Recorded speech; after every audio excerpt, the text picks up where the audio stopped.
Everything you have been fighting for over the past few years could have come on its own. Without struggle, without strain, without that constant tension that turns your shoulders to stone and makes your head buzz. It could have entered your life easily like air entering your lungs, when you're not even thinking about breathing. But you didn't know. No one explained it to you. You were trained differently. You were trained to fight. Since childhood, you were told the same message over and over again. If you want something, earn it. Prove you're worthy. Sweat and bleed for your right to happiness. And you believed it. You accepted it as the only truth and began to fight. To fight for attention, for love, for money, for your place in the sun. To fight every single day, from morning to night, year after year. And here you are exhausted, worn out, running with all your strength yet somehow staying in the same place. The harder you try, the less you receive.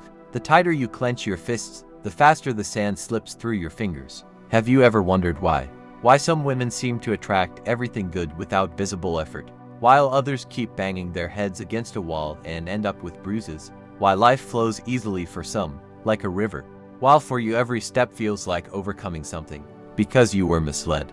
You were given someone else's map and told it was your path. Listen carefully to what I'm about to say. It may overturn everything you thought you knew about yourself and about life. Struggle is a masculine way of achieving. A man is built to break through, to conquer, to take by force. His energy works through pressure and action. But a woman is structured differently. A woman's nature is not a sword, it's a magnet. You are designed not to chase, but to attract. Not to push the world, but to open to it. Not to tense up, but to allow. And here is the trap. From childhood you were handed a masculine model of success. Be strong. Don't show weakness. Achieve, prove, measure up. So you put on armor.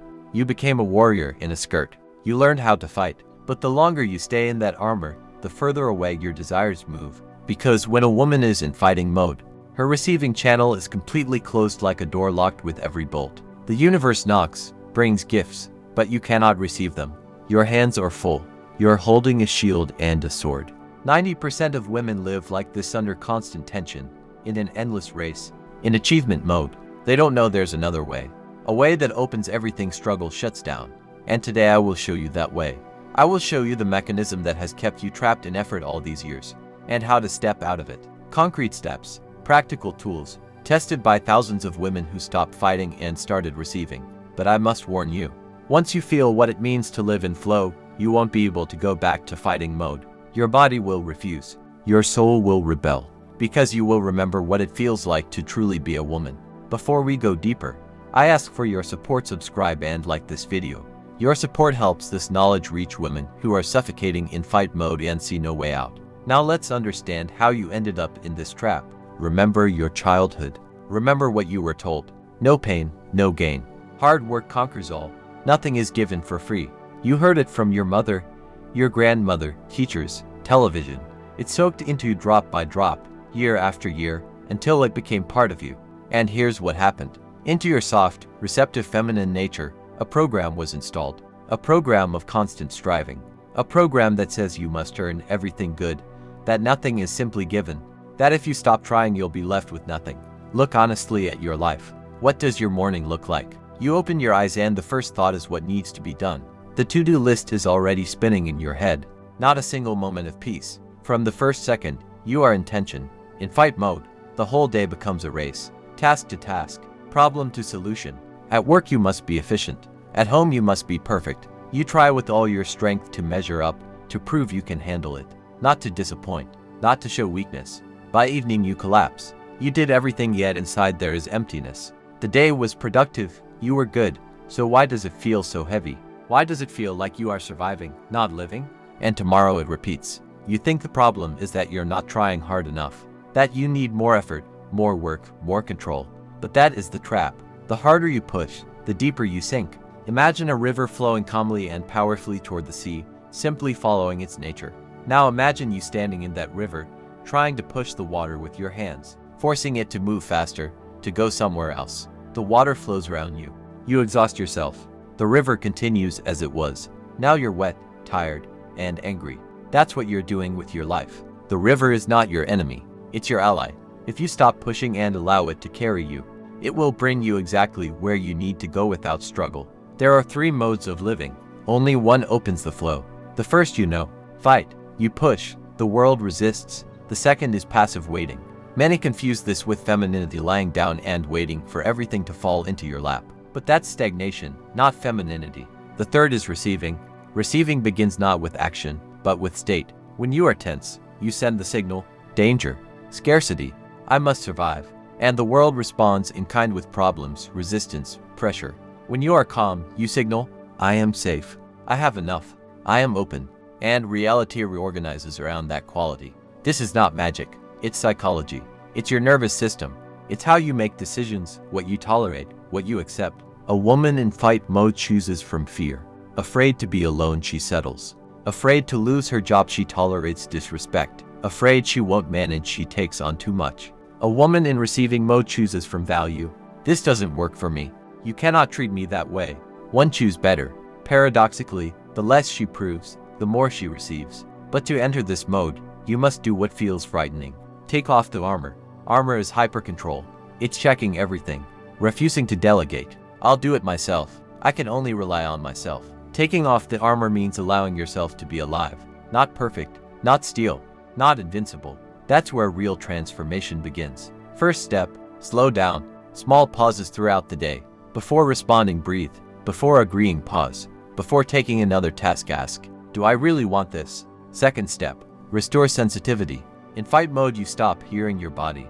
You ignore hunger, suppress exhaustion, forbid tears. Begin to reconnect. Tired, rest before you collapse. Upset, admit it. Don't want to? Allow yourself to say no. Third step, practice receiving. Start small. Let a man open the door. Let a colleague help. Let a friend buy you coffee. Don't brush it off. Don't diminish it. Just say, thank you. Notice how hard it can be simply to accept, because inside there's a program. I must do it myself. But feminine strength is not independence at any cost. It is the ability to create a space where others want to give. When a woman is relaxed, calm, connected to herself, people want to be better around her. They want to help, to please, not because she demands it, but because she radiates value. Tension is not strength. Rigidity is not maturity. Control is not safety. Real safety is internal, knowing. Even if things don't go as planned, I will handle it without panic, without war against myself. Receiving is not about doing nothing. It is about acting from fullness. First, you fill yourself with silence, beauty, presence, simple joy. Then you act, and results come differently. Without strain, without feeling you are carrying everything alone. Try living tomorrow differently. Not as a warrior, but as the guardian of your own energy. Don't rush. Don't prove. Don't compete. Ask yourself in the morning, in what state do I want to live today? And begin there. Because the world does not respond to your effort. It responds to your state. Perhaps the bravest thing you can do right now is stop fighting for what is already ready to come to you. Just free your hands. And when you truly free your hands, anxiety may arise. You may feel like everything will fall apart if you don't tense up again. That's not intuition, that's habit withdrawal. You lived on adrenaline for years. Must. Urgent. Just a little more. And suddenly silence. Your nervous system is afraid of calm at first. It mistakes peace for danger. Don't give up there. This shift is not instant. It's recalibration. You start noticing how often you say yes when you mean no. How often you take responsibility no one asked you to carry. How often you rescue and control. And you begin choosing differently, not from performance femininity. Not from hardness, but from self-respect. Ask yourself, am I acting from fear or from value? From fear you chase, prove, cling. From value you choose, allow, receive. A woman rooted in value doesn't chase. She doesn't compete. She doesn't diminish herself to earn love. She simply knows, I am enough. And everything changes from there. You stop splashing your energy everywhere. You become a source, calm, deep, full. People feel it. They listen differently. Respect boundaries. Value your presence. You stop living for when it's over. You return to now. You taste your coffee. Feel the air. Truly hear people. Opportunities are born from that state, not because the universe rewards you, but because you are no longer clenched. Some people won't like the new you. Those who relied on your over-responsibility will feel uncomfortable. That's normal. You are shifting from duty to choice, and choice is freedom. You may fear rejection, but when you abandon yourself for acceptance, you reject yourself first. Receiving begins with returning to yourself with softness, honesty, respect for your boundaries. You don't become weaker. You become steadier. You don't lose control. You stop living in tension. Life unfolds differently. Not instantly, not like a fairy tale, but gradually. More ease, more support, more synchronicity. One day you notice, you are no longer fighting. You are living, not through proving but through presence, not through strain but through inner support. Happiness here is quiet, not fireworks. Just stay steady, I'm okay. You stop betraying yourself. You stop smiling when you're hurting. Stop agreeing when you want to refuse. That is maturity, not hardness, honesty. Your exhaustion was not from work. It was from inner resistance. When you stop tearing yourself in two, you become whole. You stop playing roles. Stop pretending strength. Stop hiding vulnerability. You allow yourself to be different, strong, soft, uncertain, decisive. And paradoxically, in that authenticity, real attraction appears. Relationships stop being battlefields. Work stops being proof of worth. Life stops being survival. It becomes experience, joy, mistakes, growth, warmth, and maybe right now a quiet thought appears. What if I really can live differently? That's enough. Big change always begins with quiet permission to stop fighting, to stop being perfect, to be alive. You don't have to prove you're strong. Your strength is that you can stop fighting and remain whole, calm, warm, alive, without war inside you, with you. And when you truly begin to live this way, something subtle but powerful shifts in how time feels. You are no longer racing against it. Before, time was an enemy. There was never enough of it. You were always behind, always catching up, always trying to outrun some invisible deadline that kept moving further away. Even your rest had pressure in it. Even your joy had a clock ticking in the background. Now time becomes space. Space to think, space to feel, space to choose. You start responding instead of reacting. And that single difference changes the quality of your entire life. Reaction is survival. Response is power. When you react, you are driven by old programs, fear of abandonment, fear of failure, fear of not being enough. Your body tightens before your mind even understands what's happening. But when you respond, you are present. There is a breath between stimulus and action. In that breath, you return to yourself. And from that place, you choose differently. You stop arguing just to win. You stop explaining yourself to those committed to misunderstanding you.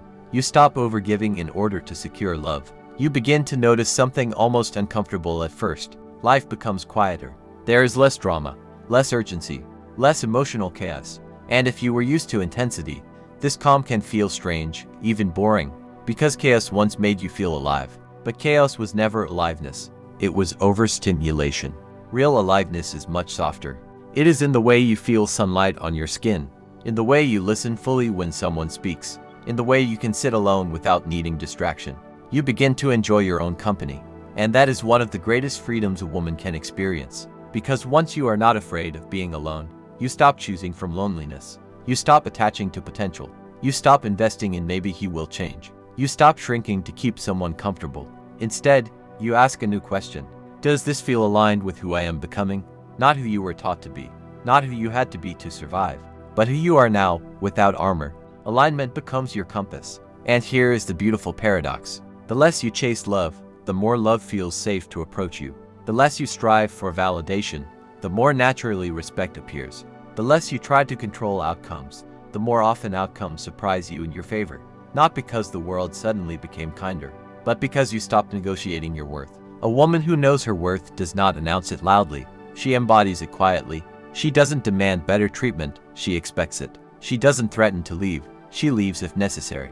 She doesn't convince, she observes. And observation becomes one of her greatest strengths. Instead of trying to fix people, she watches their patterns. Instead of trying to change situations, she notices how they feel in her body. Instead of forcing clarity, she allows truth to reveal itself over time. This patience is not passivity. It is self-trust. You begin trusting that what is meant for you does not require self-abandonment, that what is aligned does not require constant anxiety, that what is real does not demand performance. And when something does require you to shrink, chase, prove, or overextend, you recognize it faster. You don't argue with reality anymore. You adjust your position within it. There is enormous power in that. Because the most exhausting thing you used to do was resist what already was. You resisted endings. You resisted red flags. You resisted your own intuition. Now you listen sooner. You leave sooner. You speak sooner. You rest sooner. You stop waiting until you are completely depleted to choose yourself. And slowly, your nervous system begins to trust you. It trusts that you will not abandon yourself again for approval. It trusts that you will not override exhaustion for productivity. It trusts that you will not silence discomfort just to avoid conflict. When your nervous system trusts you, anxiety decreases. Decisions become clearer. Boundaries feel natural instead of aggressive. You stop living in extremes. No more all in or completely withdrawn. No more I'll give everything or I'll close my heart. There is balance. And balance is deeply feminine. Not because it is soft, but because it is rhythmic. You begin to move with life instead of against it. Some days you are ambitious and focused. Some days you are reflective and slow. Some days you are social and expressive. Some days you are quiet and internal. And none of these states threaten your identity. You no longer need to be one fixed version of yourself to feel secure. Security now comes from self-connection. This is where true magnetism lives. Not in perfection, not in endless positivity, not in being low maintenance, but in coherence. Your words match your actions. Your yes means yes. Your no means no. There is no hidden agenda, no silent resentment building under forced kindness. And because you are clear with yourself, others feel clear around you. Life does not become problem-free, but problems stop defining you. Rejection does not destroy you. Delay does not panic you. Conflict does not unravel you, because your stability is internal.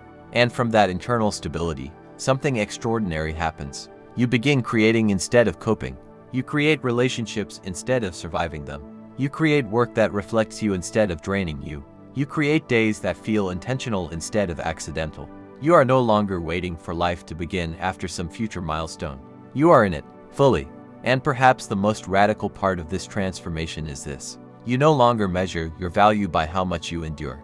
You measure it by how honestly you live. You don't glorify struggle anymore. You don't romanticize suffering. You don't equate exhaustion with importance. You choose ease where possible, depth where meaningful, distance where necessary. And through it all, you remain connected to yourself. That is the real shift, not becoming someone new, but finally returning to who you were before you were taught. That love must be earned through sacrifice, and that strength means tension. You were never meant to live in constant battle. You were meant to experience, to create, to connect, to receive. And now, step by step, breath by breath, you are remembering how. And as you continue remembering, you begin to notice something even deeper. You are no longer trying to become better. You are becoming more true. For a long time, self-growth felt like a project. Fix the flaws, heal the wounds, improve the habits, optimize the routine.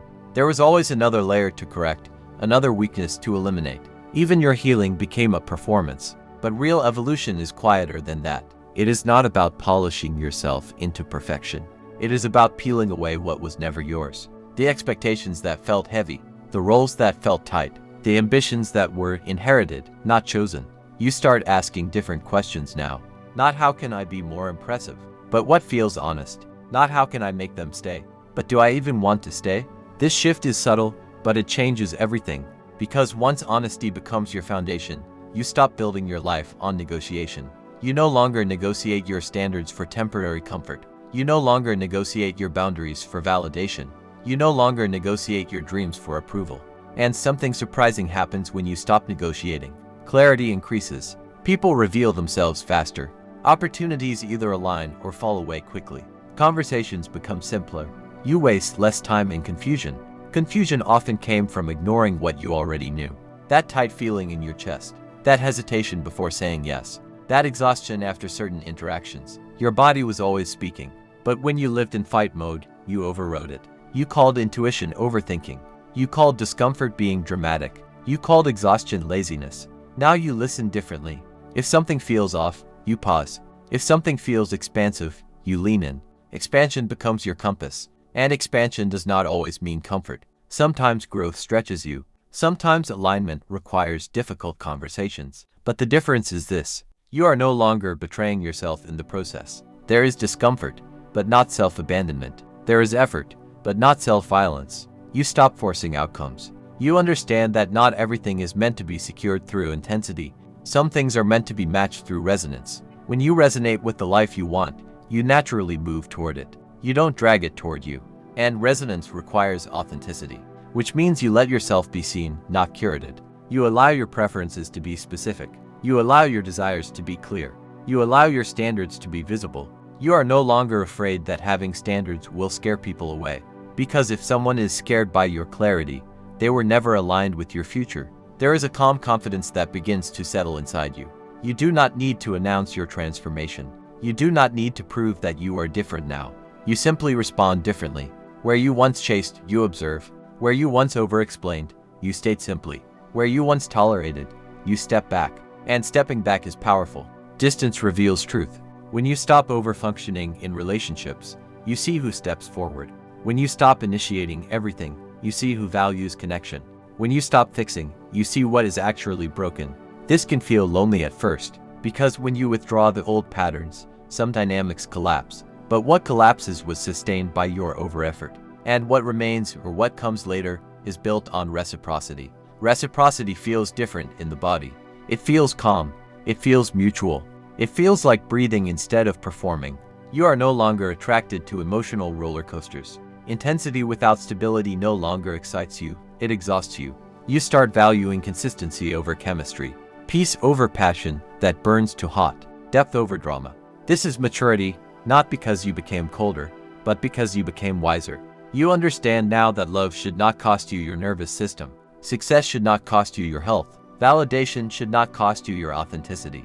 And if something demands that price, it is too expensive. The woman you are becoming is not harder. She is clearer. She does not close her heart. She protects her energy. She does not avoid vulnerability. She chooses where to place it. She does not fear loss. She trusts replacement. Because what is aligned cannot miss her. And what misses her was never aligned. This trust is not naive optimism. It is grounded self-respect. You trust that even if something ends, you will not collapse. Even if someone leaves, you remain. Even if plans change, you adapt. You are no longer building your identity around who chooses you. You are building it around who you choose to be. And that is freedom. Freedom from chasing. Freedom from proving. Freedom from constant emotional survival. Now your life begins to feel intentional. You choose conversations that nourish you. You choose environments that inspire you. You choose work that reflects your values. And when something stops aligning, you adjust without self-blame. There is grace in this version of you. Grace in the way you speak. Grace in the way you say no. Grace in the way you walk away. You are not dramatic about your boundaries. You are steady about them. And steadiness is magnetic, because people feel safe around someone who is rooted. You are rooted now. Rooted in your body.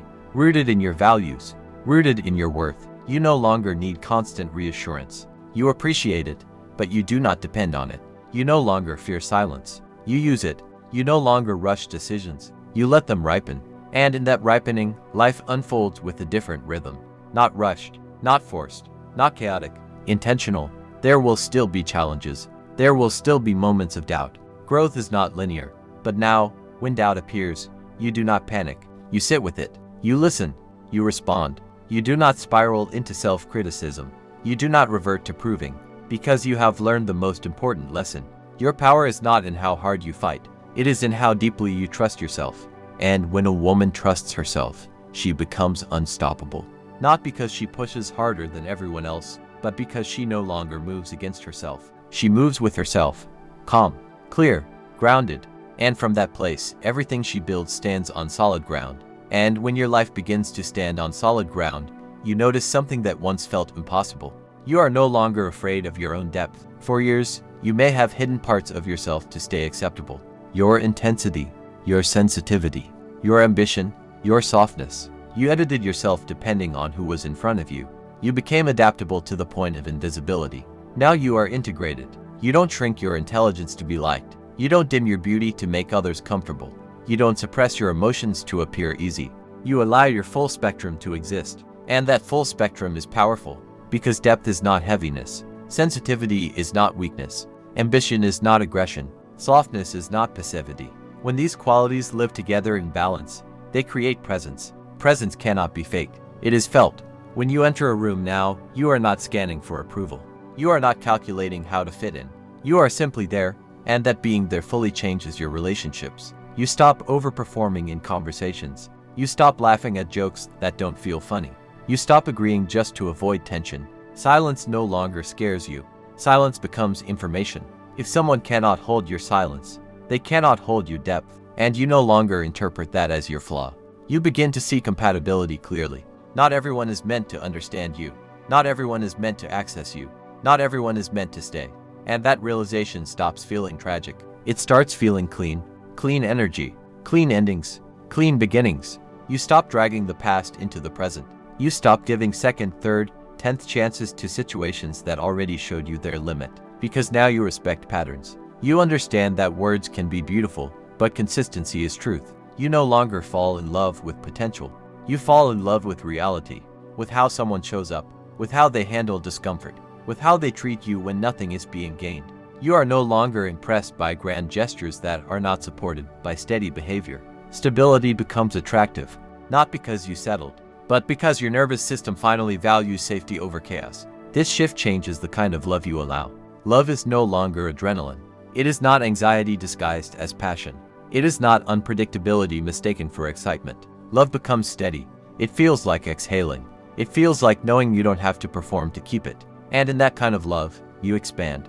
You grow without fear. You express without calculation. You disagree without threat, because you are not afraid of being abandoned for being honest. That is emotional freedom. And this freedom spills into every area of your life. At work, you no longer volunteer for everything just to be indispensable. You understand that being overextended is not the same as being valuable. You choose projects that align. You negotiate with calm clarity. You walk away when respect is missing. You are not reckless. You are anchored. And being anchored means you move from intention, not impulse. You are no longer driven by urgency. Urgency used to feel important. It made you feel needed, productive, significant. Now you recognize that urgency often masked anxiety. True importance rarely screams. It unfolds steadily. You begin designing your days around energy, not just obligation. You protect your mornings. You prioritize rest. You create space for reflection, not as luxury, but as necessity. Because you finally understand that your inner state shapes your outer results. And when you are regulated, clear, and connected to yourself, your decisions become precise. You waste less time. You enter fewer wrong situations. You recover faster from disappointment. This is emotional mastery, not control over everything, but responsibility for your response. You stop asking, why is this happening to me? You start asking, what is this showing me? Life becomes feedback, not punishment. And when something falls apart now, you do not interpret it as failure. You interpret it as redirection. You trust that misalignment reveals itself so that alignment can replace it. This trust softens you without making you naive. You still observe. You still discern. You still protect your boundaries. But you are no longer guarded. There is a difference. Guarded is fear-based. Boundaried is self-respecting. You are not closed. You are selective. And selectivity is not arrogance. It is self-awareness. You know the cost of your energy now.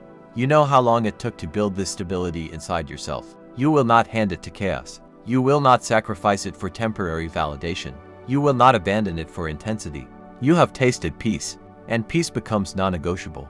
Not a perfect, silent, conflict-free peace, but an internal steadiness, a sense that no matter what shifts outside of you, you remain. This is the real transformation.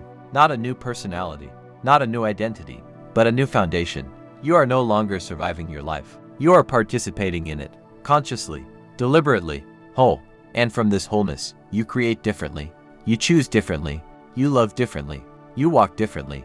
There is less rush in your step, less tension in your shoulders, less noise in your thoughts. You are not trying to win life anymore. You are living it. And perhaps the most beautiful part is this. You no longer fear becoming too much, too emotional, too ambitious, too independent, too soft. Because you understand now, you were never too much. You were simply in the wrong environments. Now you choose environments that match your depth. And in those spaces, you don't shrink. You expand, calmly, confidently, naturally, without force, without armor, without war. Just you rooted, awake, and fully alive.